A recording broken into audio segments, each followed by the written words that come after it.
Во овој свет во кој што ние живееме, знаете дека се е проколнато, бидејќи светот е отпаднат, така ли е? Отпаднат е од славата на Бога и сите сгрешија. И тоа го пишува во Светото писмо.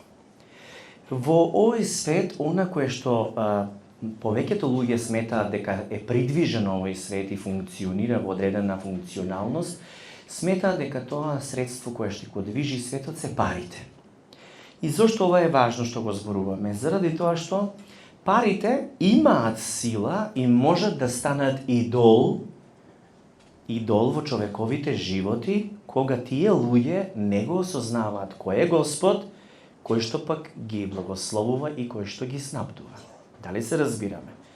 Така луѓе кои што ги познавате и се дел од вашето семејство или пак пријатели и роднини, многу е веројатно да сватите дека нивната приврзаност за парите е таква заради тоа што не го познаваат живиот Господ, кој што де факто не снабдува и постојано не благословува. Тие луѓе кои што работат со пари и кои што постојано се приврзани на материјалното, ако не го познаваат Бога, ќе веруваат дека парите се тие кои што им снабдуваат се што им е потребно, а не дека Бог е тоа кој што снабдува.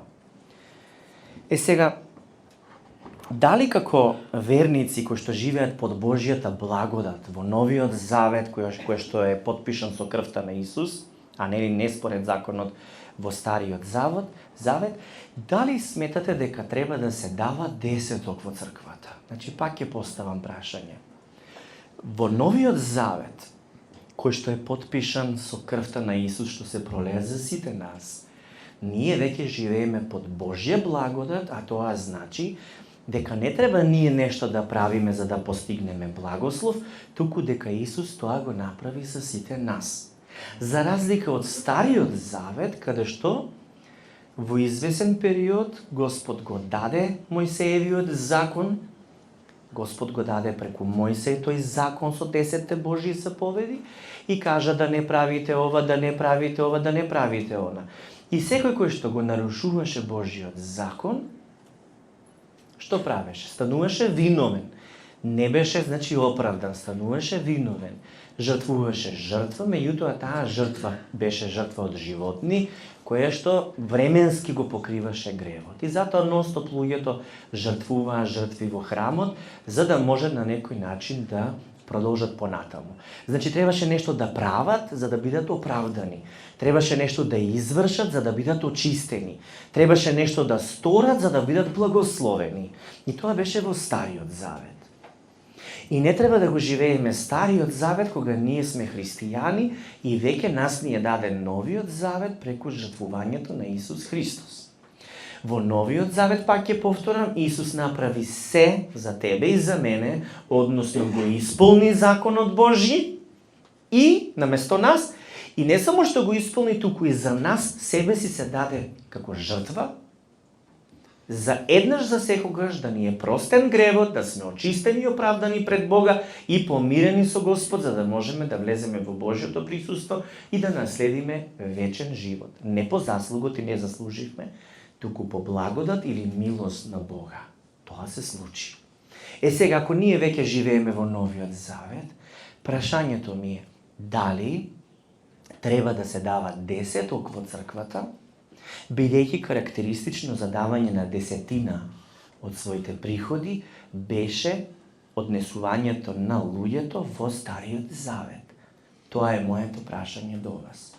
За некој од вас оваа тема е очигледно тешка и нова и не разбирате ништо, бидејќи не сте воведени, меѓутоа другите се воведени и затоа одиме подлабоко. Јас ви најавив минатата недела да прочитате посланието до евреите и тоа беше доволна подготовка за вас. Моето прашање до вас е дали како новородени христијани, кои што сте под Новиот Завет и благодата на Господа, дали треба да даваме десеток по црквата или не? Кога човек не дава десеток на Господ, кое што библиски го пишува дека треба да се дава, тогаш самиот човек си дозволува финансиски да биде ограбен преку што? Преку проклетите средства на овој свет. Не попусто е речено, парите се отепувачка.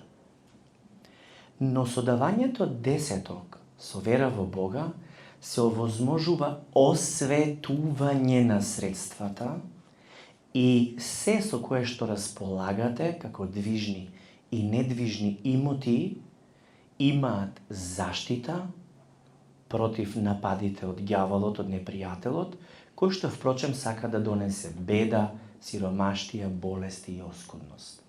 Кога се дава десеток на Бога, значи не само што се осветуваат твоите останати 90% од платата, не само што ти се осветуваат тие средства, туку и сите твои движни и недвижни имоти се под Божја заштита од непријателот.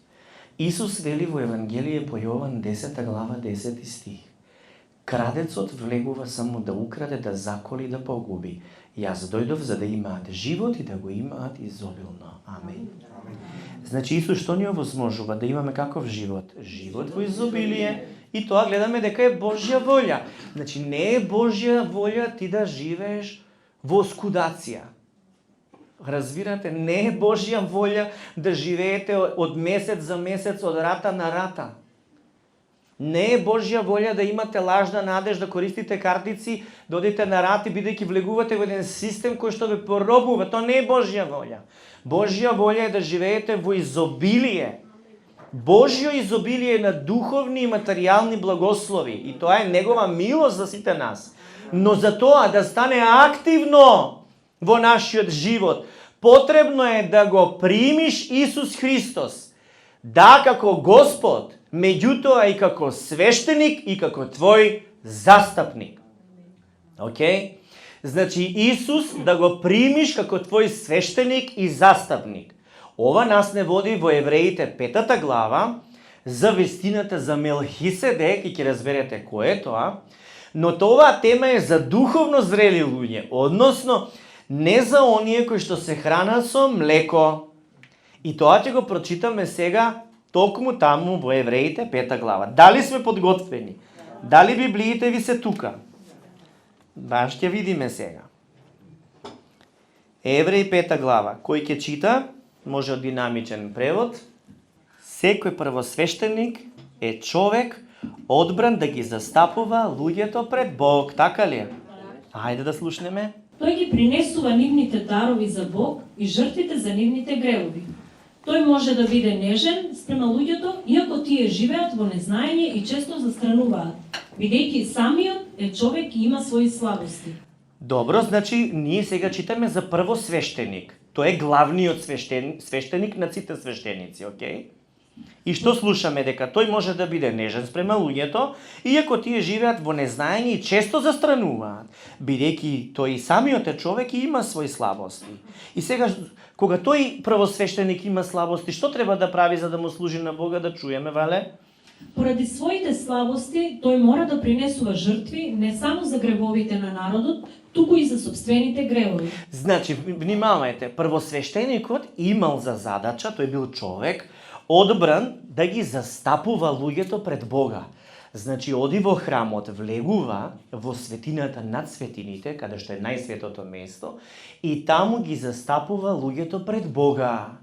Но бидејќи и самиот е човек и самиот е грешен, што има тоа што треба да направи? Тој треба да принесе жртва не само за гревовите на народот, туку и за собствените гревови, бидејќи бил човек, а што човек е несовршен, а Бог е совршен и свет.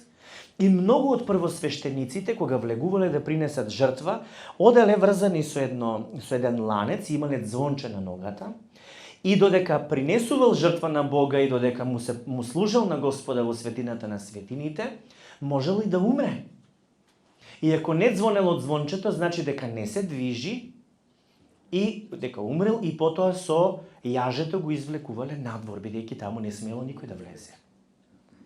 Тоа што се случувало во Стариот Завет, ние го гледаме сега во православните храмови. Така се направени православните храмови и таму има едно перде напред кај олтарот, позади кое што не можеш да влезеш, забрането е само за свештениците. Всушност, тоа е само една копија на она кое што било порано, и бидејќи тоа веќе не важи, не би требало да биде во функција. А ќе објасниме зошто не важи. Меѓутоа, гледаме дека се уште религијата го тера своето, како да не се случило Исус да дојде и да ја раскине завесата, бидејќи Исус кога беше распнат на крстот, што кажа? Се сврши и завесата се раскина во храмот од горе према доле, што значи местото да се влезе при Господа, кај што не можеше обичниот грешен човек да влезе, туку само свештеникот. Во тој момент Исус направи пат преку неговата света крв ни овозможи да влеземе во најсветото место, во светината над светините. Разбирате ли? Меѓутоа, ние сега читаме општо за првосвештеникот. Ајде. Поради своите слабости, тој мора да принесува жртви не само за гревовите на народот, туку и за собствените гревови. Добро. Но никој не може да стане првосвештеник само затоа што сака да има таква чест. Тој мора да биде повикан од Бога, како што беше повикан и Арон. Значи мора да е повикан од Господ. Добро, после? Така беше и со Христос. Ајде. Тој не си ја додели самиот на себе честа да биде првосвештеник, туку Бог му рече: "Ти си мој син, денес јас станав твој татко." А на друго место Бог за него вели: "Ти си вечен свештеник според редот на Мелхиседек." Значи Господ за Исус вели: "Ти си вечен свештеник." Каков свештеник? Не годишен, не сезонски, туку вечен свештеник според редот на кого? Мелхиседек, кажи го, Мелхиседек. Мелхиседек, запамти го. Оке, да прочитаме уште, целата глава ќе прочитаме. А на друго место Бог за него вели: "Ти си вечен свештеник според редот на Мелхиседек." Така. За време на својот живот на земјата Исус ги изнесуваше своите молитви и молби низ гласен плач и низ солзи, упатени до Бог, кој можеше да го спаси од смрт. Молитвите му беа услишани заради почита што тој ја искажуваше спрема Бог. Иако Исус беше Божи син, сепак, преку лични страдања мораше да дознае што значи да се биде послушен. На тој начин Исус стана совршен првосвештеник и извор на вечно спасение за сите што не му се послушни. Уно моменто.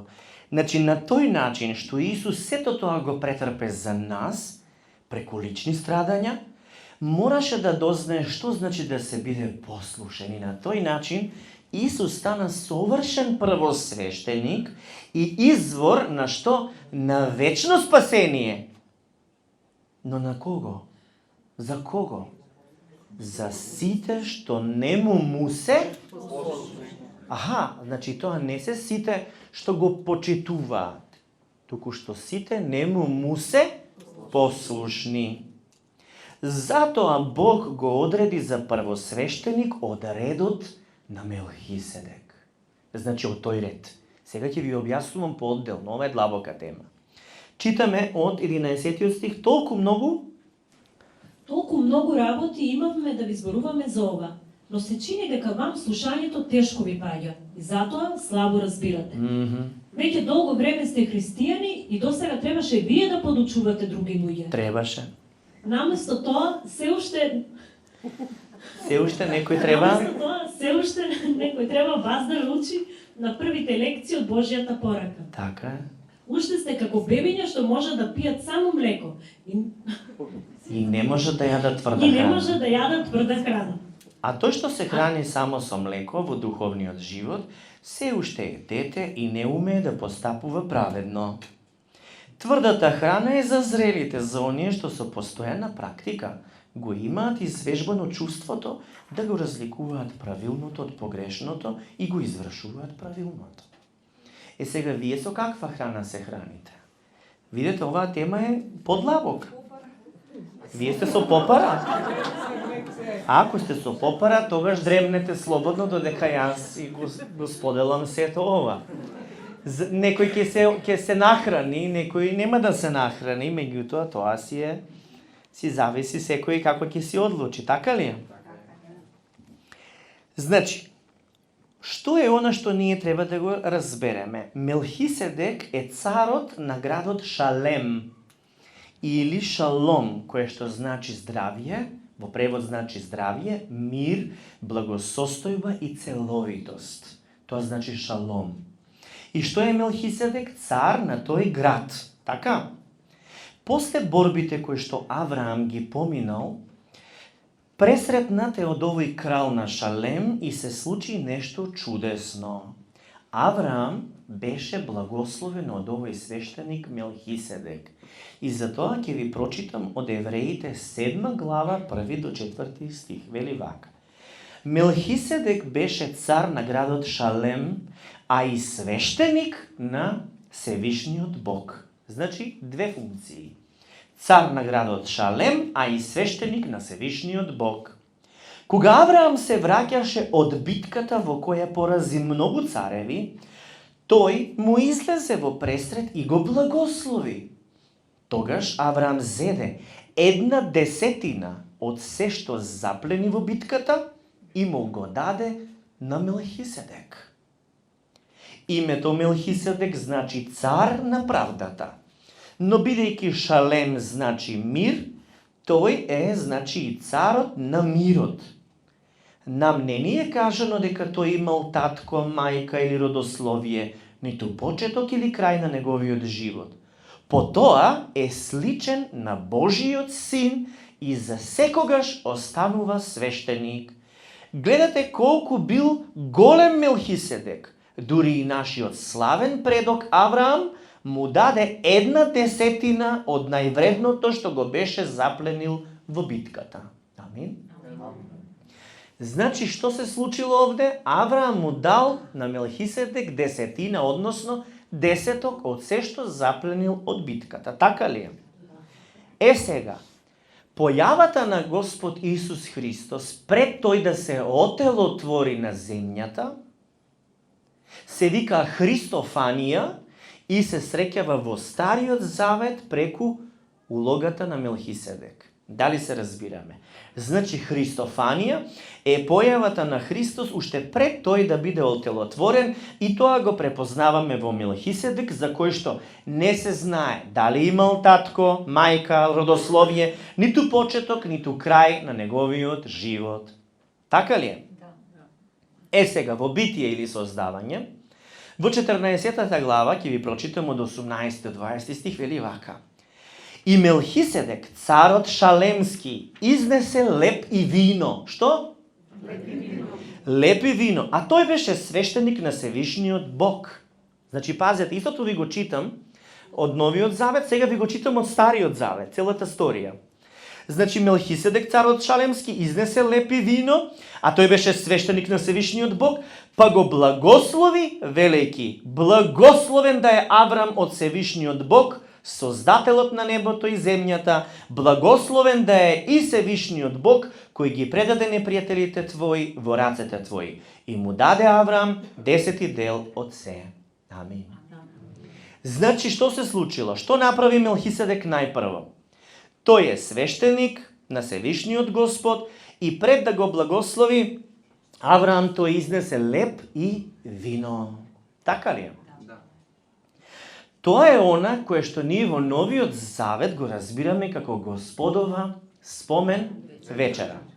За да има леп, што е потребно? Потребно е житното зрно што да биде? Да биде згмечено, да биде набрано, да биде згмечено, сомелено, за прво да стане брашно, така ли е? Потоа брашното треба да се замеси, така? И да се замеси, да биде гмечено, стискано, а потоа да се стави во фурна и да се испече. Овој процес е фактички патот кој што требаше нашиот Господ Исус Христос да го помине, да го изоди, да го претрпе, за на нас да не биде лебот на животот, поминувајќи низ измачување, низ тепање, бичување, гмечење, печење на раните, за да може на крајот тој да стане лебот на животот, односно храна полна со живот сама од себе. Амин. За да се добие вино, постапката е слична. Најпрво се бере грозието, потоа што се случува? Се гази, се гмечи под нозе за да пушти сок, така ли е? Исто како што Исус ги претрпе сите тие измачувања и беше и гмечен и повредуван и ја пролеа својата крв. Значи, ние знаеме дека Исус, дека е Божиот син кој што беше испратен од Бога, правеше само добрини, ги сруши делата на ѓаволот, воскреснуваше мртви, ослободуваше од демони луѓе. И што направивме ние луѓето? Го земавме и го заковавме на крстот. А Бог пак, таткото што направи, го зема тој крст и го направи демонстрација на неговата љубов, односно на спасение и откупување на грешната стара природа.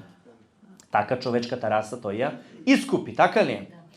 Значи, знаеме дека Исус го даде своето тело, за преку него ние да бидеме целосно, да имаме исцелување преку неговите рани, и ја пролеа неговата света крв за прошка на нашите гревови, за наше оправдување, осветување, така ли е? Кој ќе каже амин? Амин. Така е. Сега, Мелхиседек беше свештеник на Бога и што донел? Донел леп и донел вино пред Авраам, така ли е? А Авраам од каде се враќал? Од битката. Очигледно дека Авраам после таа битка бил уморен и заедно со неговите луѓе пристапиле и тогаш тој го сретнува овој човек, Мелхиседек, а Мелхиседек како го сретнува? Со благослов. И што му вели? Благословен да е Авраам од Севишниот Бог, Создателот на небото и земјата, благословен да е Севишниот Бог, кој ги предаде непријателите твои во рацете твои, му вели. Значи го благословува и Авраам, го благословува и Господ, кој му ги предал непријателите во рацете на Авраам. Авраам доаѓа нели како победник. Така? Сега. Целата оваа ситуација која што ви ја читам од Стариот Завет се случува уште пред да биде даден законот преку Мојсеј. Ке повторам. Целата оваа ситуација, средбата на Авраам со Мелхиседек, се случува уште пред да биде даден законот од Господа преку Мојсеј до израелците. Океј? Свештенството на Мелхиседек не е како свештенството на левитите, кое што настапува откако Господ ќе го даде Божиот закон преку Мојсеј. Значи, подоцна, кога Господ ќе го даде тој закон Божји преку Мојсеј, тогаш започнува свештенството на левитите, кои што служат во храмот, и тоа свештенство на левитите значи дека ти добиваш благослов кога почитуваш или кога исполнуваш нешто, инаку не си благословен. Исто така тоа значи ако не почитуваш дека се здобиваш и со проклетство. Значи тоа свештенство од левитите добиваш ако почитуваш добиваш благослов, ако не почитуваш добиваш клетва. Додека во овој случај ние зборуваме за свештеникот Мелхиседек, кој што е различно од свештенството што ќе настапи многу подоцна, и што прави Мелхиседек? Првиот збор е ќе видиш ти убаво? Не. Туку првиот збор што излегува од Мелхиседек вели благословен да е Авраам. Значи почнува со благослов Мелхиседек. Без овој нешто да направи. Океј? Преку Мелхиседек ние го препознаваме Исус. Ова значи дека Исус благословува најпрво и сите ние сме благословени бидејќи Исус не е првосвештеник од левитите. Туку тој е свештеник од редот на Мелхиседек, каде што нема условен благослов и клетва, туку само следува благослов. Дали го разбираме? Сега, пак ќе повторам. Во Стариот Завет, за да добиеш ти благослов, треба да направиш нешто. Но во овој случај, Мелхиседек му излегува во пресред, му дава вино и леп на Авраам и што се случува? Го благословува Авраам. Како резултат на тоа, што направи Авраам? Авраам како постапи кон благословот што го доби од Мелхиседек? Стихот вели, тогаш Авраам зеде 1/10 од се што заплени во битката и му го даде на Мелхиседек. Амин? Значи, Авраам му даде 10 на Мелхиседек 450 години пред да биде даден законот Божји на планината Синај преку Мојсеј. Значи, 10 Божји заповеди тие не беа дадени тогаш во тој момент. Мојсеј не беше ни роден кога ова се случуваше. И никој не го примора Авраам да дава 10 на Мелхиседек. Разбирате ли? Но, во Евреите 7 глава продолжувам, ќе читам од 4 до 8 стих, ако си следите или запишете си. Гледате колку бил голем Мелхиседек, дури и нашиот славен предок Авраам му даде 1/10 од највредното што го беше запленил во битката. На свештениците, потомците на Левии или на Левит, им е заповедано во Мојсеевиот закон да собираат 10 од народот, иако тие им се роднини, односно потомци од Авраам. Мелхиседек не беше потомок на Левии, па сепак зеде 10 од Авраам. Потоа, Мелхиседек го благослови Авраама, на кого веќе му беше дадено Божјото ветување. А нема никакво сомневање дека оној што благословува е поголем од оној што го прима благословот. Во случајот со свештениците, 10 им се дава на смртници, а Мелхиседек е поголем од нив, бидејќи ни е пренесено дека тој е вечно жив. Алелуја! Сега, со давањето на 1/10 од она кое што вие го имате, вие ја прогласувате личноста на која и давате за поголема од се друго во вашиот живот. Ке повторам. Кога вие давате 10 на Бога, во случајот, од сето оно што го имате, вие ја прогласувате личноста на која давате 10, дека е поголема од се во вашиот живот. Дали го разбравте ова? Како што Авраам му даде 10 на Мелхиседек, затоа и стихот вели, гледате колку бил голем Мелхиседек. Голем бил Мелхиседек. Дури и нашиот славен предок Авраам му даде 1/10 од највредното нешто. И потоа вели, оној што благословува е поголем од оној што го прима благословот. Кој благословуваше? Мелхиседек го благослови Авраам. Значи, кој е поголем? Тој што благословува. Авраам е помал, така ли е? Значи, Мелхиседек вели е поголем од нив, од свештениците, бидејќи ни е пренесено дека тој е вечно што? Жив. Каков е вечно? Жив. Океј, значи повторувам. Со давањето на 1/10 од она што вие го поседувате или го имате како месечен приход, или како хонорарни дополнителни средства, вие ја прогласувате личноста на која што и давате 10, дека таа личност е поголема од се во вашиот живот. Амин. Значи, ние изјавуваме колку велик е или колку голем е Исус кога му даваме 10. Тоа е чин на обожување или поклонение и разбирање дека тој е вечно жив. Ако ти немаш откровение дека Исус е вечно жив, ти нема да даваш 10. Ако сметаш дека Исус е нешто помалку и поголема ти е проблематиката или диагнозата или состојбата со која што се соочуваш, како бедата и сиромаштијата, нема да даваш 10. Ќе му скратиш на Господ. Ке речеш, Господе, немам овој месец. Имам 1000, ама таа ми е за цел месец. Значи ти немаштијата ја ставаш на поголемо ниво отколку Бог. И од 1000 денара колку е 10? 100. Така да прво е тоа што му двоиш на Бога. На тој начин го издигнуваш него дека он е над се, над секој проблем, над секоја болест и ситуација, и освен тоа што друго правиш? Даваш и просведочуваш дека тој е вечно жив во твојот живот исто така. Така да тој што благословува е поголем од оној што го прима благословот. Кога даваш 10, ти дозволуваш Бог тебе да те благословува и покажуваш дека тој фактички е најголемиот во твојот живот. Амин.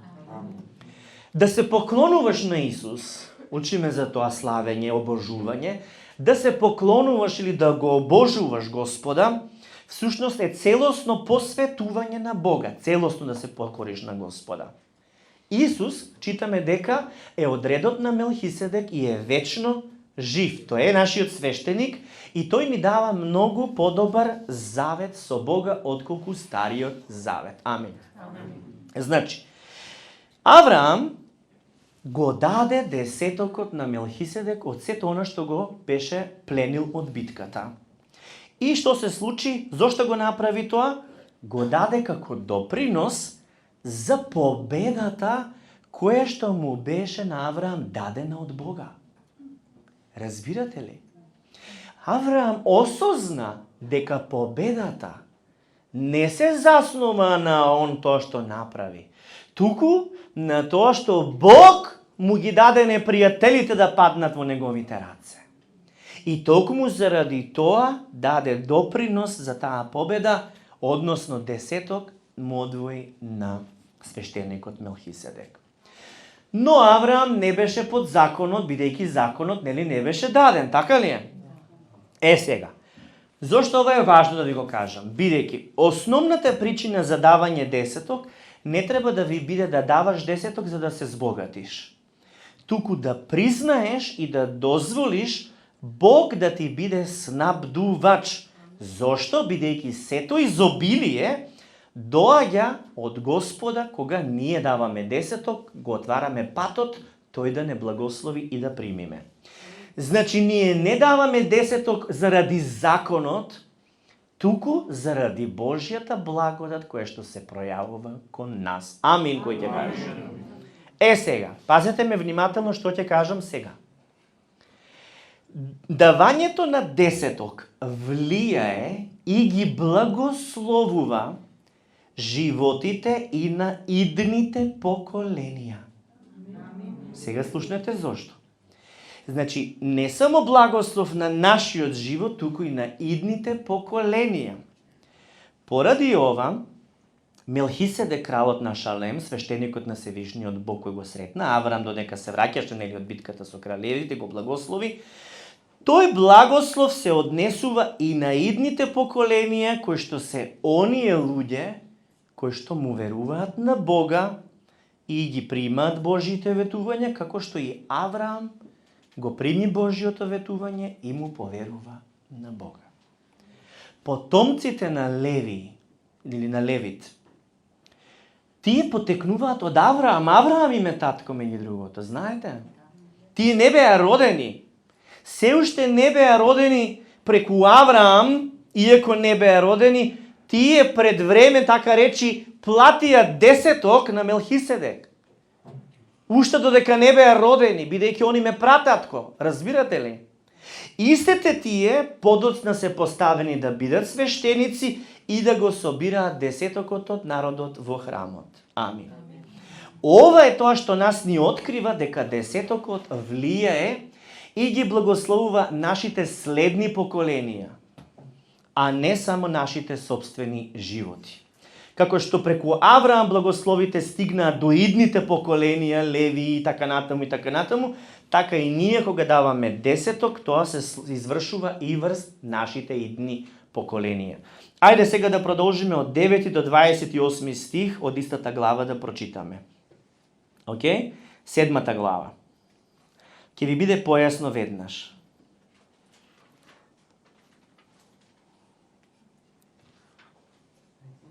Ева вака.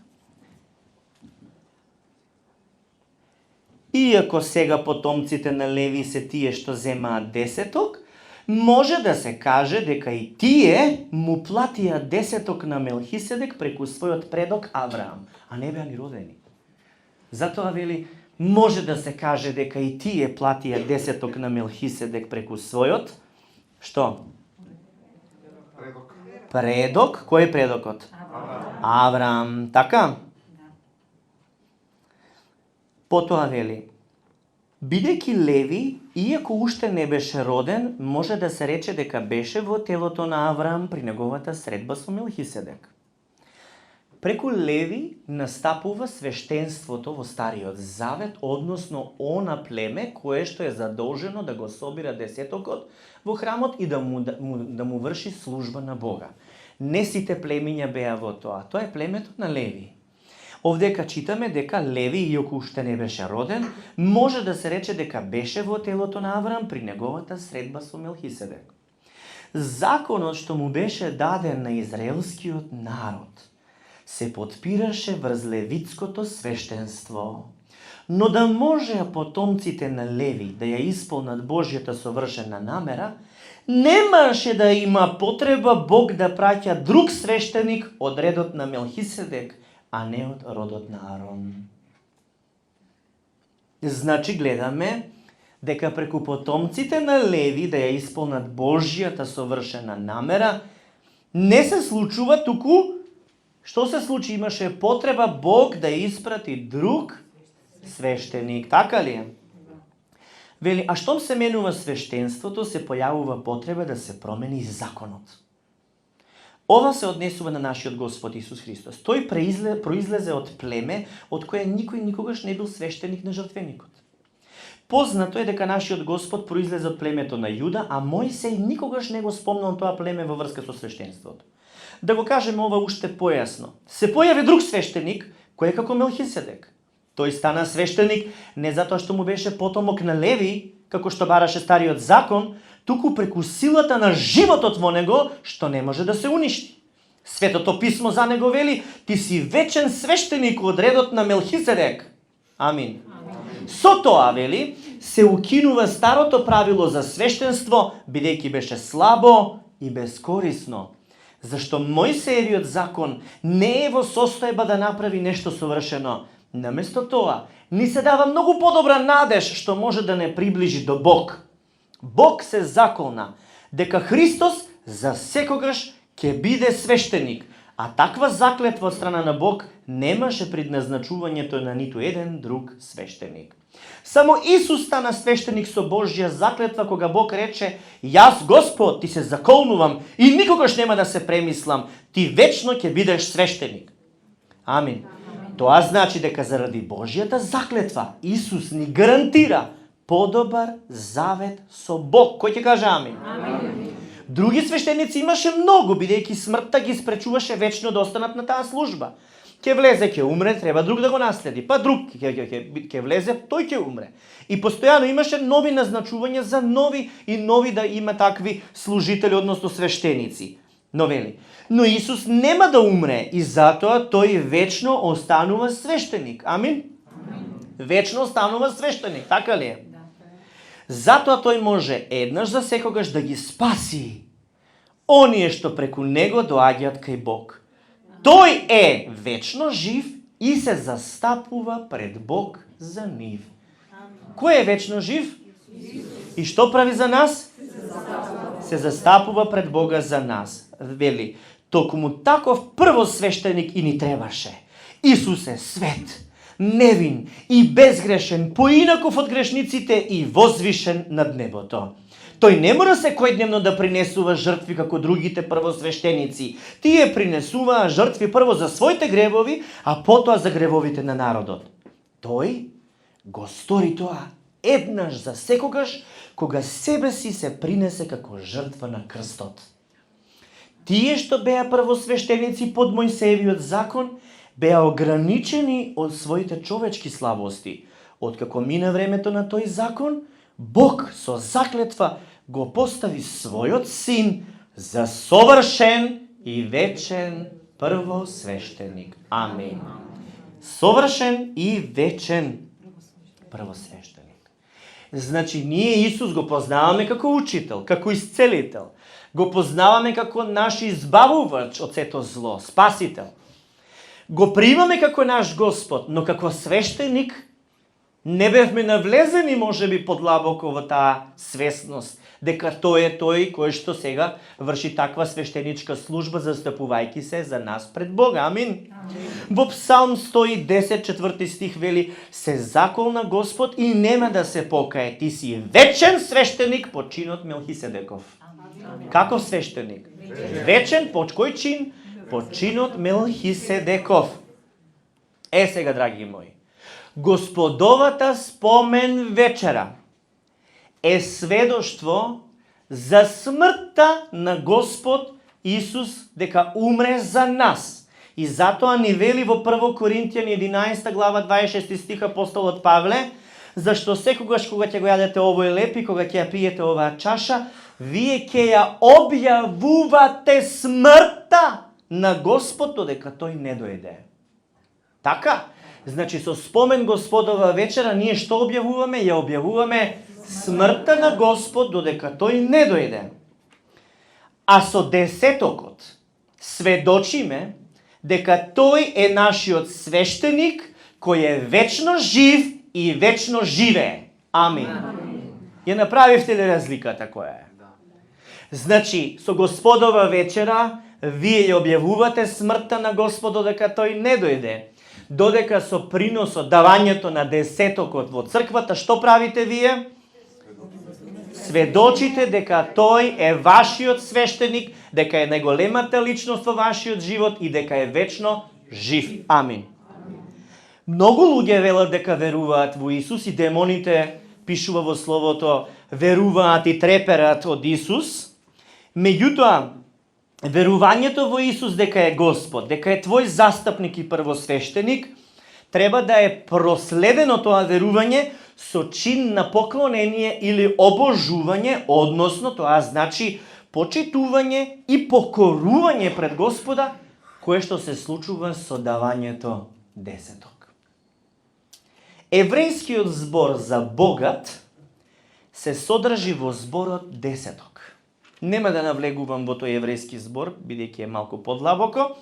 Меѓутоа, со тоа нас ни се открива дека десетокот не прави богати во одредена смисла. Значи, ние не треба да даваме десеток според законот, но доставуваме десеток според Новиот Завет по благодата на Бога. Значи, не плаќаш десеток, туку доставуваш десеток. Оти многу луѓе велат, јас плаќам десеток. Не, ти не плаќаш, тоа плаќаше во Стариот Завет. Ти сега доставуваш десеток според Новиот Завет, кој што е чин на доброволна послушност и сакаш да се покоруваш на Бога. Зошто? Затоа што си под благодата на Господа. Зошто јас ова ви го зборувам? Бидејќи во 2 Коринтијаните 8 глава 9 стих вели: зашто позната ви е благодата на нашиот Господ Исус Христос, како заради вас од богат стана сиромашен, за да се обогатите вие преку неговата сиромаштија. Ќе повторам. Зашто позната ви е благодата, милоста на Господа. Позната ви е благодата на нашиот Господ Исус Христос, како заради вас од богат стана сиромашен, за да се обогатите вие преку неговата сиромаштија. Значи Исус кој што беше богат и кој што му следуваа сите благослови, бидејќи беше послушен на Бог Отецот, тој стана сиромашен наместо нас, за ние преку него да се обогатиме. Прекрасна размена направи Исус на крстот и затоа сиромаштијата не е дел од Божиот план, драги мои, бидејќи позната ни е благодата на нашиот Господ Исус Христос. Каква е таа благодат? Дека тој заради нас од богат стана сиромашен, за ние да се обогатиме преку него. Ете каква е чудесна таа благодат. Амин. Зошто е ова важно? Бидејќи само обогатените верници во Исус можат да даваат десеток, бидејќи ја разбираат благодата на Господ Исус Христос, кое што направи Исус од богат да стане сиромашен, за ние или верниците кои што сме негови деца да станеме обогатени преку Исус. Затоа десеток и давање донации во црквата е само за оние луѓе кои што всушност се сврзани како прачки за Исус. Бидејќи Исус е вистинската лоза, он вели останете во мене, нели? Сврзани. Кој останува на мене ќе дава плод. Така ли е? Тоа е вистинската лоза. Но во Словото вели штом коренот е свет, тогаш и гранките и плодовите на нив се свети. Така ли е? Така да ако ти остануваш сврзан за Исус и таа благодат ја живееш и си обогатен од Исусовото присуство и благослов во твојот живот, како резултат на тоа ти откликнуваш со што, драг мој? Со што? Со што? Со давање десеток кое што всушност спаѓа во категорија на обожување и поклонение или почит и покорност кон Бога. Амин. Значи, како што кажав на почетокот, во овој свет, секое материјално нешто, мобилниот што ќе го купите е проколнат. Океј? Парите, пак ќе кажам, имаат сила да станат идол во човековите животи кога тие луѓе не го осознаваат живиот Бог кој што благословува и кој што снабдува. Тие кои што работат со пари, кои што сите ни работиме фактички со пари, помалку или повеќе, а поготово ако работиш во банка како Зорица. Меѓутоа, колку повеќе мислат на материјалното, ако не го познаваат Бога, ќе веруваат дека парите се тие кои што ги отвараат железните врати и само преку нив може да се купи здравје, среќа и све могуче. Кое што е заблуда. Ѓаволот сака така да мислат луѓето. Ѓаволот тоа сака, но ние гледаме дека Господ е тој кој што е Јахве Ире, односно кој што не снабдува и кој што го има најдоброто за нас. Амин. Кога човек не дава десеток, како што спомнав, тој си дозволува да си е ограбен. Едно проколнато нешто, друго проколнато нешто и ти си обкружен во проклетија. А што правиш кога даваш десеток? Кога даваш десеток со вера во Бога, се овозможува осветување на останатите, да речеме од платата 1000 денара, даваш 100 денара десеток на Господ, толку е десетокот, десетина, останатото 900 денара тебе ти се осветени средства. И се што располагаш со тие, ќе си купиш, да речеме, миксер или нешто друго, ќе си купиш, сето тоа е веќе благословено, веќе ти е осветено, нема да ти се расипе одма, разбирате ли? Ако можам сега така да го кажам. Значи имаш бенефит, а во друг случај купи еден прегори, купи друг прегори, ти 3 пати ќе го преплатиш и низ мака, низ пот, ќе го цениш миксерот што ќе го купиш по 5 пат. Разбирате што ви кажувам?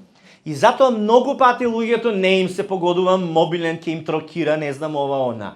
Колата им се расипувала, често нова била. Ова било, она било. Меѓутоа, треба да сватите дека кога вие давате десеток, тогаш сите средства кои што ви се дадени на располагање, како и имотите што ги имате движни и недвижни, веќе се во осветување и исто така се под заштита, за да не бидат под напад на непријателот за кое што ќе зборувам. Океј? Како јас знам дека ова е фактор, дека е вистински? Во Римјаните пишува 11 глава 16 стих. Ако се свети првите плодови, и тестото е. Ако е коренот свет, и гранките се. Амин? Амин. Значи, ние од што даваме десеток, од тоа што ги ни остане? Од првините се дава десеток. Првото кога ќе ти дојде, од тоа даваш десеток. Ако се свети првите плодови, и тестото е. Ако е коренот свет, и гранките се. Амин. Кога даваме десеток со нашите први 10% или десетина, остатокот од тие 90% се осветува и ѓаволот не може да го допре тоа што е свето, односно бега од тоа. Не се допира до тоа. И во Бугарија, кога бев не сега туку летоска, имаше една личност, една сестра која што дојде и ми вика постојано ми снемува пари од новчаникот. Те молам, помоли се, ѓаволот ме ограбува. И јас токму да се помолам, Господ ми вика не дава десеток. И јас викам не даваш десеток, сестро. И она вика точно е. Па викам зошто не даваш десеток, зарем не знаеш? Па викам ти му даваш повод и отворен пат ѓаволот слободно да си брцка во портмонето, во новчаникот и да ти ги троши, да ти ги зима парите. Ќе објаснам за таа состојба зошто луѓето не даваат. Меѓутоа сакам нешто да ви укажам. Откровение, 22 глава во Откровение, 3 и 4 стих вели вака. И нема веќе да има никакво проклетство. Престолот на Бога и на јагнето ќе биде во градот. Неговите слуги ќе му служат и ќе го гледаат лицето негово, а името негово ќе им биде на челата нивни. Амин. Стихот зборува за идно време, кога нема да има повеќе клетви и проклетства, кога ние ќе бидеме заедно со Бога во неговото присуство, но до тогаш треба да сме свесни како да го живееме благословот на Исус врз нас и сето она кое што ни го возможува Господ. Десетокот унапредува, овозможува заштита и го држи непријателот или ѓаволот подалеку од нас, но овозможува и отварање на небесните брани. Во Малахија 3 глава 10 до 12 стих вели вака: Донесете ги сите десетоци во ризницата, за да има храна во мојот дом. Тогаш испитајте ме, зборува Господ над војските. Неќе ли ви ги отворам небесните брани и неќе ли излеам врз вас благослов со полна мерка? Нема ли заради вас да му забранам на скакулецот, за да не ви ги расипува веќе посевите и за да не ви биде неплодна лозата во полето, говори Господ над воинствата. Тогаш сите народи ќе ве сметаат за среќни, зашто ќе бидете земја на блаженството, говори Господ над воинствата. Амин. Значи, што ти кажува Господ? Што ни кажува? Што ни вели? Да ги донесеме десетоците во неговиот дом и вели, испитајте ме, неќе ли ви ги отворам небесните брани? Кои се тие брани? Оние брани од каде што излева Господ благослов со полна мерка. Вели, нема ли заради вас да му забранам на скакулецот? Кој е скакулецот? Ѓаволот. Нема ли да му забранам на скакулецот, за да не ви ги расипува веќе посевите и за да не ви биде неплодна лозата во полето, говори Господ над воинствата. Така да се соочувате со грабежи, се соочувате со имоти кои што се расипуваат, со станови кои што не можете да ги издадете или не можете да ги менаџирате, се соочувате со постојани давачки и слично, преиспитајте се. Затоа што Господ не е тој кој што нешто ви прави, туку вие сте тие кои што дозволувате да има скакулец, да има пристап тој скакулец на лозата ваша во полето. Разбирате што зборувам? Значи, давањето десеток за да добиеме нешто за возврат е погрешна мотивација. Океј? Бог нас не унапредува за да можеме што? Да го воспоставуваме неговото царство. Треба да очекуваме да добиваме кога даваме, но првенствено да бидеме снабдени уште повеќе за да можеме да даваме повеќе, а не за да задржиме повеќе. Значи, давам десеток не со промислата, Господ ќе ми даде повеќе. Не така. Ти даваш, но самото давање Господ ќе ти даде за ти да бидеш во уште повисока состојба на раздавање. Разбирате ли? За жал, некои луѓе дава десеток, ќе добијат благослов, ќе им тргне напред и после стандардот веќе се зголемува на примачки и наместо да даваат од поголемите примачки, да речеме платата му била 10.000 предходно, давал редовно десеток, му даваат повишници, да речеме сега станува 20.000 платата, ама он се уште си дава само 1.000 денара. Десеток, наместо да е 2.000. И ви текнува. Така да, како Господ ти дава, ти треба да знаеш дека ќе ти дава и постојано ќе ти дава. Меѓутоа, кога примаш, тоа не е за ти пак скржав да си, туку уште повеќе и да даваш. Океј? Ти си благословен за да бидеш благослов за мнозина. Амин. Значи, акцентот треба да биде на давањето, а не на примањето. Зошто? Затоа што во Новиот Завет вели, поблагословено е тој што дава, отколку тој што добива, тој што прима. Значи, треба да живееме за да даваме, а не да даваме за да живееме. Разбираме? Ќе повторам. Треба да живееме за да даваме, а не да даваме па за да живееме. Океј?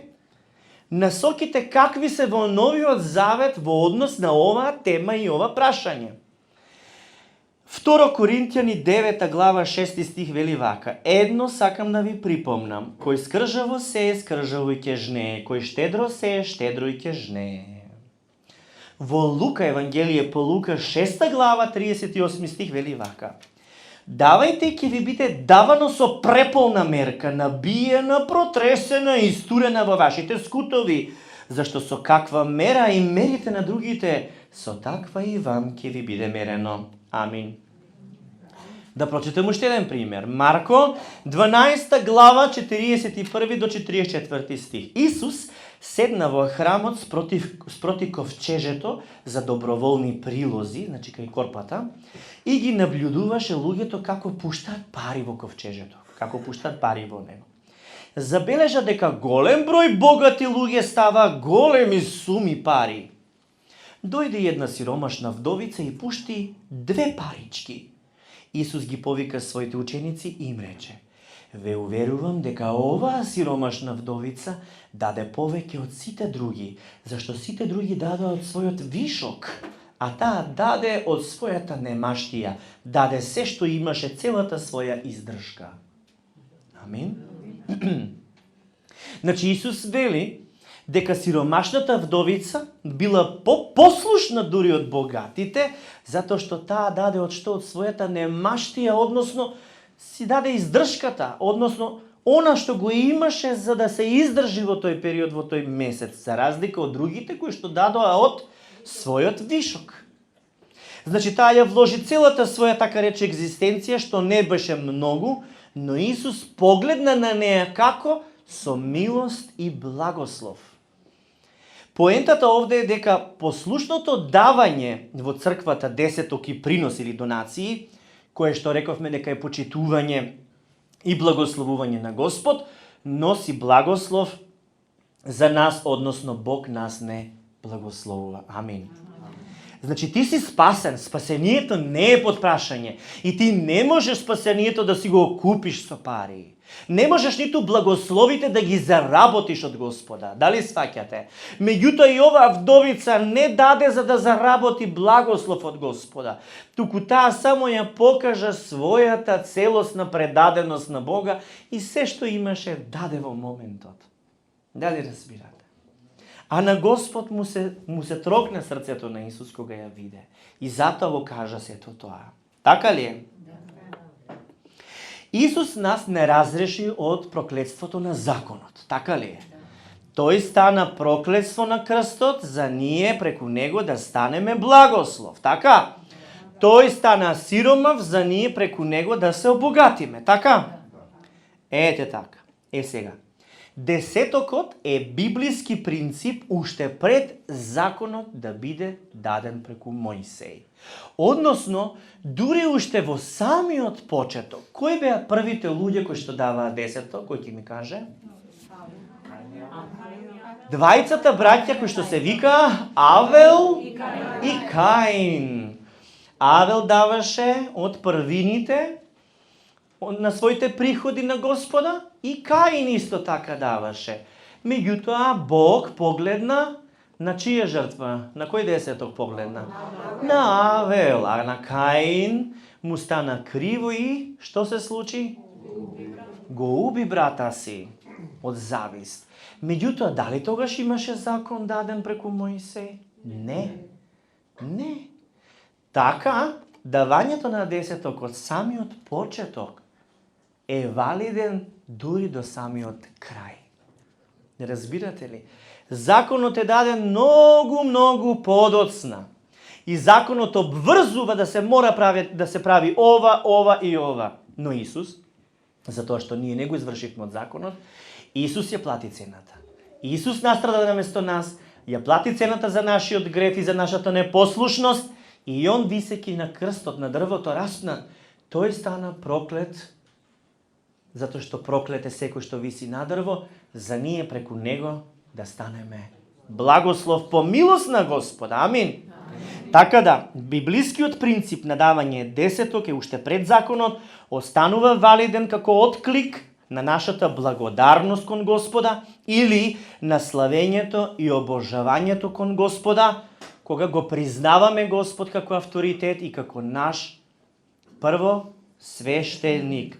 Значи, штом сме ние во Христос, ние знаеме дека се што добиваме не е наша заработка или наша заслуга, туку се е од Бога. Затоа и давањето не се задржува на 10% во Новиот Завет, туку и многу повеќе во зависност од тоа колку е Исус голем во твојот живот.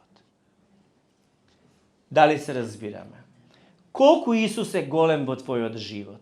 Така да ти даваш десеток, меѓутоа за некого Исус е многу, многу голем во нивниот живот. И ти дава ти 15 и 20.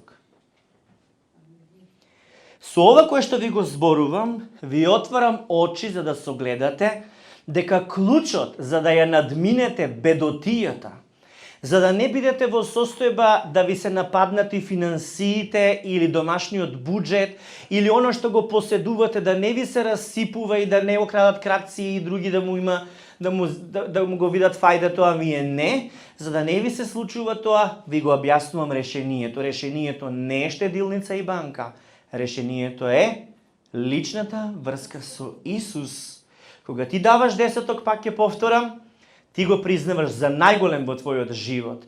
Ти сведочиш дека тој е вечно жив и дека е твојот свештеник кој што и се застапува за тебе пред Бог Отецот. Мора да знаете дека Исус многу се интересира што е тоа што не задржува да не даваме донации. Он ја гледа бариерата, он не гледа проблемот. Он го гледа твоето срце. Зошто тебе срцето ти се стиска и не можеш да бидеш редовен во давање десеток, или тешко ти оди кога мине корпата за донации да дадеш донација? Он гледа каде, знаете зошто? Затоа што каде што ти е срцето, таму ти е богатството.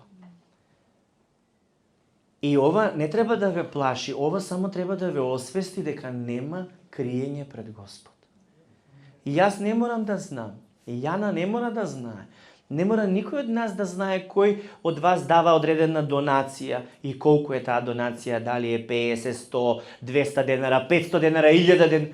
Вие си одлучувате колку давате за донација, зборам не за десеток, ме разбирате? Но што е тоа што ти прави кочење, за да не можеш да пуштиш повеќе? Ете, тоа е нешто кое што и ти треба да го разгледаш, за да видиш дали е тоа стравот, дека ќе немаш, нема да ти остане за после да си купиш нешто или утре леп да купиш. Ако е стравот, тоа не сме да царува во твојот живот. Бидејќи стравот не доаѓа од Господ. Океј? Бог не ни даде дух на страв, туку дух на љубов, сила и себевладење, така ли? Амин. Така да ако е стравот, отфрли го стравот, баш за инат. Баш јас ќе одам со вера напред, а не според овој што наметнува страв. Имавме една сестра. Беше разведена, мажот ја напушти. Беше самохрана мајка, излезе, отиде во стан под кирија да живее, немаше за леп. Не можеше ни киријата да ја плати. Браќа и сестри од црквата и се помагаше на нејзе. Но ја спомнам како пример, бидејќи таа ме праша. Јас стварно немам ништо во животот, освен моите свечени фустани, кај што немам никаде да ги носам. И јас си велам, точно тоа е добриот момент што Господ ти го дал. Му веруваш ли дека тој ќе те снабди во секој момент? Таа вели да. Тогаш викам, ќе си се облекуваш секој ден во твоите свечени фустани, ќе го славиш Господа и ќе се чувствуваш во тие свечени фустани како најбогата, бидејќи Исус е со тебе. И таа се согласи меѓу другото. Бидејќи кога ќе се облечеше во свечен фустан, она се чувствуваше, мадам, отмено. И заборава на тоа дека нема леп. И едни ми викате, кај вас има богати. Од Куманово, иначе едни луѓе, ми викаат, кај вас има едни богати. Викам, кој богати? Една богата, една опната, една господја што ја гледаме, фарбана, секогаш со свечени фустани облечени. И јас викам, да, многу е богата, она е најбогата од сите, бидејќи Исус е на нејзина страна. Разбирате ли? И знаете ли што се случи? Чудесно Бог почна да ја снабдува. Една сестра и носеше кашкавал, друга сирење, трета леп, друга пари. Црквата исто така помогна ние. Без разлика, не треба да се зборува многу за тоа. Но, од се што таа примаше, макар и да беше во таа состојба, таа од се двоеше десетина. Дури од кашкавалот. Се работи за принцип. Разбирате ли? Она немаше приходи. Не беа заработени приходи и тие беа донација. Но земаше десетина од тоа што го примаше. Го двоеше. Што ќе кажете за тоа? И потоа Господ ја благослови. Кој е верен во? Ќе биде верен и во многу. Амин. Алелуја. Кој ќе каже алелуја? Така, ајде му дадеме слава на Бога со ръкоплескање.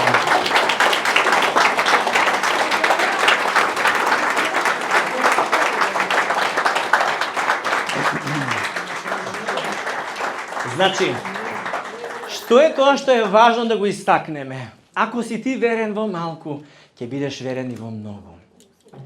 Ти ако научиш со малку да функционираш, кога ќе ти дојдат 100.000 евра, и тогаш ќе останеш истиот, нема да те пореметат парите. Знаете ли колку бракови се расипани и колку животи се растурени, уништени заради парите? Затоа што луѓето дозволиле парите да завладеат во нивниот живот и да ги променат. Ти си секогаш богат. Дали имаш пари или немаш, тоа не важи за тебе, бидејќи во Христос имаш целосно богатство. Парите не те дефинираат како успешен, неуспешен, богат или сиромав. Дали се разбираме? Бидејќи ако дозволите парите да ве дефинираат, тогаш идол ви се тие во вашиот живот. На нив се поклонувате. Единствен кој што тебе те дефинира како личност, тоа е Бог и Божјото Слово. Ти си она што Бог вели дека си, а не твоите грешки, не твоите пари, не твоите роднини, пријатели и колеги. И ако ти навистина го имаш Господ на престолот на твојот живот, и тој е твојот свештеник, му се поклонуваш, го обожуваш и го издигнуваш, тој е најголемата личност во твојот живот, тогаш се разбира дека пристапуваш со таква почит кон него и двоиш 10% од сите твои приходи. Плюс, ако сакаш, даваш приноси или донации. Тоа е веќе дополнително сеење во проекти во црквата, во едно, во друго, во трето. Дали разбирате? Така да кога кошничката, дај ми ја кошничката. Кога оваа кошничка се шета и треба да се остави донација, кој колку сака и колку може дарува. Донира или дава приноси. Но десетокот е различна приказна. Ние вечера зборувавме за десеток. Се разбираме, тоа е десетина. Тоа е само за оние кои што навистина пребиваат во Христос, се сврзани за Христос и се накалемени гранки на Исус, кој што е вистинската лоза. Само тие даваат вистински посветено, без да скусуваат, без да биде давање од остаток или слично. Разбирате? Дополнително тоа, некој повеќе донира, некој помалку, во зависност од средствата што остануваат. Например, си давам јас десеток, а после да речеме се отвара некоја можност за принтање ново CD или за некаква донација, собирање храна за одредени семејства. И без вие да знаете, меѓутоа кошничката шета, јас од внатре осеќам и так ќе ставам во корпичката дополнително тоа што јас си давам десеток. Разбирате ли? Тоа не значи дека црквата е акционерско друштво или штедилница.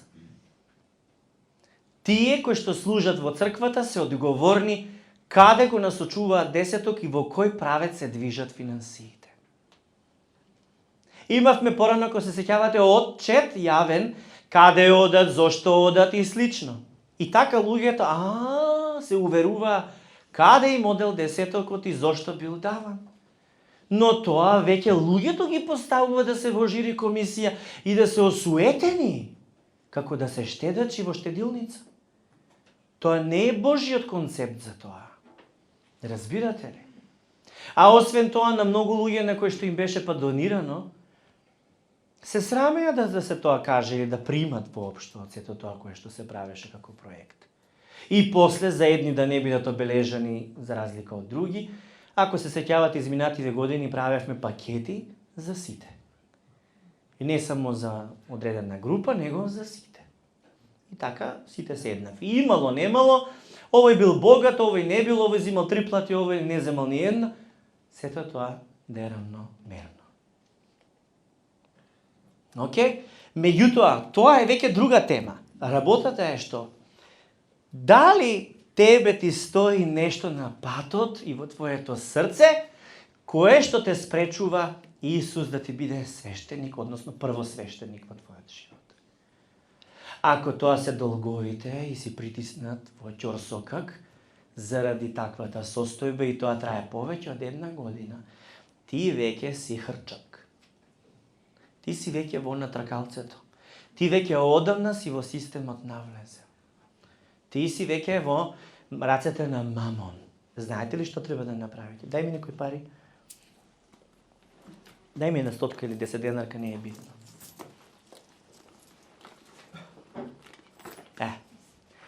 Кога давате пари, Господе, јас сум зависен од Тебе, Ти си ми снабдувач, парите не ме снабдуваат.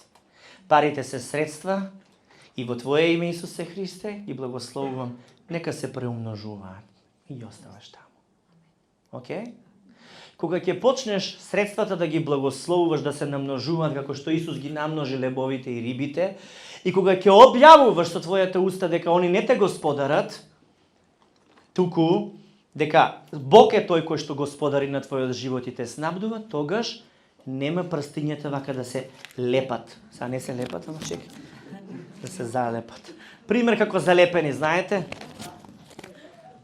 Како залепена, сватете дека ми е залепена на парата. Тоа му доаѓа како една смешка. Нати попе, дај попе, еден виц имаш, ама нема да го спомнам сега. Не е моментот. Да. Се давал еден поп во калта и требало нели да го извлечат од калта. Меѓутоа никако попот не подавал рака, не можеле да го извлечат. И еден му рекол, абе не се вика така, не му викаш дај попе рака, не му викаш на попе рака. И кога му рекол на попе рака, попот пружил рака, овој го фатил и го извлекол од калта. Да, пијан бил попот. Мислам, добро, шала на страна, сакам само да ви спомнам за таа отварање на раката. Меѓутоа, па ќе кажам, библиски е тоа точно, поблажено е да се дава, отколку да се прима. Многу пати имавме семинари во нашата црква и тие семинари беа платежни. Се плаќаат. Во еден момент една сестра која што вечерва е тука ми рече, пасторе, може ли еднаш да веруваш дека луѓето ќе имаат свесност за да донираат за семинарот и дека нема потреба да се плаќа, богата е црквата. Викам, важи ќе те послушам. И како почнав да ги правам семинарите, веќе немаше интерес за семинари. Истото се случи со книги, порано беа многу скапи книгите. И реков, ајде да бидат без пари. Кога станаа без пари, беше вау, и тоа траеше 2-3 месеца. После тоа се изгуби интересот за да се читаат книгите, да се делат и да се земаат. После им ставивме одредена символична сума за сите да се достапни, меѓутоа интересот за да се купуваат е помал. Ама тоа заврши.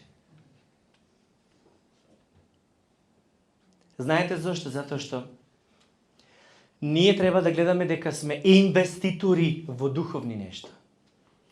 Кој се е во телото, ќе пожнее погибел, а кој се е во духот, ќе пожнее вечен живот. Така да ние сееме во духовни нешта. И таа духовна литература или духовна музика или духовна обработка или поука или семинар во која што ти плаќаш, ти инвестираш за духовно да се изградуваш.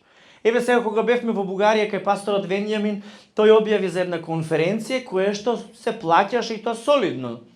Се плаќа за кој што сака да оди да биде присутен и тој кажува: порано и јас не сваќав зашто треба да плаќам, но разбирам и Бог ми покажува дека тоа е инвестирање. Така да кога може за се друго да се плаќа, зарем ова ли ќе се подценува кое што Бог го прави како организација, како семинар и конференција? Така да размислувајте малку поинаку. Но ви кажав, јас тоа го согледав и го научив. Покрај тоа што бев убеден дека правилно размислувам и дека стварно луѓето нема да го оценат кога нема да го платат, сепак ја послушав таа сестра, за да видам и тоа го пролонгирав и согледував. И видов дека многу повеќе се вложува на фарба за коса отколку на семинар. За фарба за коса Нема проблем да се купи. Што е тоа 200 кема? Овој месец 200, другиот. Зависи нели од фарбата и зависи од колку често се фарбате. Меѓутоа, тоа не доаѓа како грижа на совест. Еј, чекај, што правам јас? За ова давам слободно. За продолжување на ногти инвестирам. За патеки и слично. Али за семинар кога ќе дојде, јас се бунтувам. Ете, тоа е нешто кое што исто така треба да се размисли и да се согледа внатре во себе. Зошто за едно ти е мило и драго да инвестираш, а за друго ако се побара, одма кај Шаров станува кеш Аров. Оти кеш, а? Јас не работам за пари, драги мои. Јас се што е постигнато е по милост на Бога. И фала му на Бога, јас, еве, имам имејли, се извинувам, преска беше на вистина Маја Јовевска, многу добра, многу точна во излагањето, многу убаво слово даде, кое што ни поттикнува како треба да бидеме свесни за предстојните празници. Меѓутоа, истата Маја уште пред неколку дена ми прати имејли кои што треба да ги погледнам, да ги спроведам, се однесува за проекти на црквата за следниот период, но јас постојано сум во ангажмани, онлайн консултации, постојано има и фала му на Бога за тоа. Некои се со физичка средба, некои се онлайн или по Вибер. Така да има доста луѓе кои што се во странство и кои што сакаат. И дај Боже да сакаат да се отвори црква во странство, во тие земји каде што има луѓе. И верувам дека тоа ќе се случи. Но тогаш можеби вие ќе бидете од другата страна на екранот. Зошто ви го кажам? Некаква закана или најава, далеку од тоа. Додека можеме да ја имаме таа физичка средба и комуникација едни со други, да ја негуваме, да бидеме редовни на богослужбите. Да не си фалиме еден со друг. Затоа што, еве, некој од вас ќе отиде во странство и вели, ама многу ми фалат богослужбите. Не сум целосен. Различно е преку интернет, различно е преку стакло. Поинаку се доживува, поинаква рема дава духот кога си во физичко присуство. И затоа велам да не изостанувате од богослужбите. Но и кога сте во богослужби, треба да знаете, кога му богослужиме, му служиме на Бога, што тоа значи? Да, ќе се извикаме, ќе пропееме убави песни, кој точно, кој не точно ќе пее, не е важно, важно е од срце да пее, меѓутоа, дали само со устата или и со срцето го славиме Бога? Разбирате ли? Ако е тоа и со срцето и со целото свое битие, тоа се однесува на сите аспекти и области од нашата личност и од нашиот живот. Имаше една ситуација со еден човек кој што даваше малку десеток, после тоа немаше па не даваше, па одложи и слично. И после не даваше, ништо не му рековме што има да се мешаме во тоа. Тоа што треба од наша страна да дадеме поука, а кој другото како ќе реагира си е негов избор. За потоа, погодете кај отидоа парите за операции, приватни болници и слично. Многу е тоа непријатно, нели? Подобро е да имате за да давате, отколку да штедите, па да со нив тешко и тешко се спасувате. Не дај Боже. Или имаше еден случај каде што жената е многу посветена, верна и слично, као мажот нели посветен во црквата и слично, а мажот и прави проблем зошто купила повеќе семки, зошто купила повеќе, земала 3 шишиња газоза наместо едно шише газоза. Толку ситничари, ќе речеш наводно домаќин, а он, замислете, он штедел и замислете каде отишле парите? Во коцкарница. Та да штеди, замислете, тој прави забрана да не дава десеток во црквата, за он да има да дава во коцкарницата. И сега жената треба да е послушна на мажот? Така оти вика словото. Ете, такви работи се случуваат. Внимавајте кој дух ве води. И дали сте вие послушни исполнители на Словото? Бидејќи Бог секогаш не благословува. И Бог знае кога имаме и кога немаме. Он знае точно што следува во иднина. не те приморува, не е насилник, но си има ред. И Бог е Бог на редот и мирот. И таков ред ти покажува вечерава на тебе, на тебе, на тебе, на сите нас. Со ова слово. Ако го имаме Бог на редот и во нашиот живот царува, тогаш ќе воспостави ред во сите области на нашиот живот и хаосот нема да го има. Разбирате? Ако тој е апсолутен Господар и свештеник во нашиот живот, тогаш се ќе си се подредува. Но ако не само го издигаме во одреден момент во друг не, тогаш ќе дозволуваме и други влијанија да има, други скаколци и ситуации кои што го уништуваат и тоа што го имате. Ете, ова беше многу важно да се сподели и да се разбере правилно, а е поврзано со Мелхиседек, кој што ви го најавив уште минатата недела, за да сватите дека Мелхиседек е Христофанија, односно појавата на Христос, уште пред тој да биде оtelotворен. Нели, тој се појавува во Стариот Завет и тоа замислете само во оваа ситуација.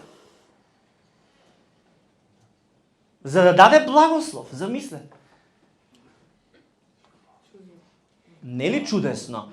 И многу убаво и многу јасно. Од тука гледаме дека не е безазледно или незначајно тоа што го зборуваме вечерва, односно дека и како има големо влијание и израз на нашиот личен однос со Бога. Значи, секој кој што дава, треба да дава без примора, туку со радост во срцето. Океј, со такво нешто. Така да сега Јана ќе прошета со кошничката, а вие можете да давате донација без грижа на совест. Значи, внимавајте, сета поука не е за да имате грижа на совест, туку за да се тргне одредена заблуда која што ви наметнува да се чувствувате мизерно, бедно и ништожно, немоќно.